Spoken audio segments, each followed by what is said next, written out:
Hi everyone, I'm Dina with Mills Family Gardening. We live in North Texas, Zone 8A. We're in late June and it's time to harvest our peaches, and you can see that our peach tree is loaded with peaches. We have been harvesting a lot, plus our squirrels have been eating our peaches, and we still have a ton of fruit left on the tree. This peach tree is about 4 years old. It did produce some peaches for us last year, but this year it exploded in fruit production. But the interesting thing is that I have not fertilized this tree in about a year and a half. Last time I fertilized this tree was in winter of a year and a half ago. So this whole time, this tree has been growing and producing without any fertilizer. So how is this tree producing fruit so well without any fertilizers?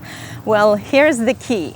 It's right here underneath the tree. Let me pull it out. This is the flowering pot that I use for making homemade compost. And this compost has been breaking down here for about a couple of weeks. So let's see what it looks like now. This is what this composting pot looks like now. And it seems like all the kitchen scraps and coffee grounds that I threw in this flower pot have been breaking down nicely, and almost everything is broken down completely. And this compost is what has been feeding the tree this whole time. Now, this compost has not been sitting here for a year and a half. I have been changing it out over time. So I've had a few rounds of kitchen scraps that I would put in the flower pot, and they've been breaking down during this whole time. So let me show you how I make our compost. When the compost is ready, I usually dump it into this larger container. This container contains all the compost that's been made and ready. You can see that the leaves that were in the bottom of this composting flower pot have not broken down. So I'm going to return them to this compost. But first I want to clean out the bottom of this flower pot, because as the organic matter breaks down, it tends to clog all the drain holes on the side. And it's important for a flower pot to have large drain holes so that the water would drain down and not get stagnant.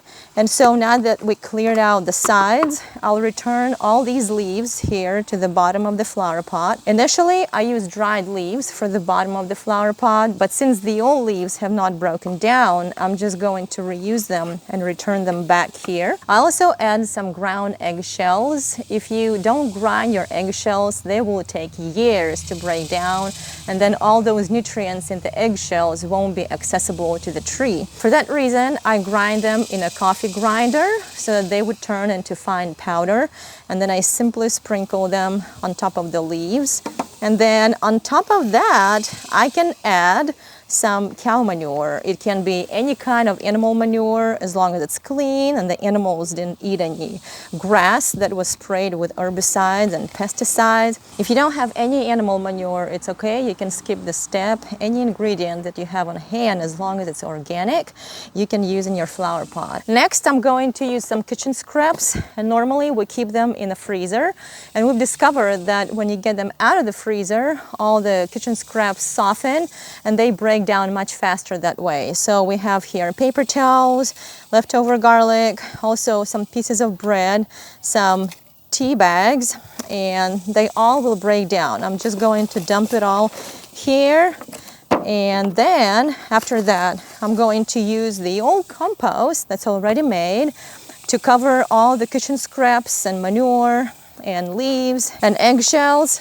So I'll just cover them all real well to make sure that everything is covered. If something is not covered, then it will take way longer to break down. Now, the top layer of the old compost that we have here obviously is not going to keep breaking down because it will be dry, but everything underneath the compost will stay moist and will be breaking down slowly. So now we're going to put our flower pot with the freshly created compost with all the kitchen scraps under the tree. But if we put it under the tree, it's not going to do anything for the tree. For it to do something good for the tree, we're going to water it.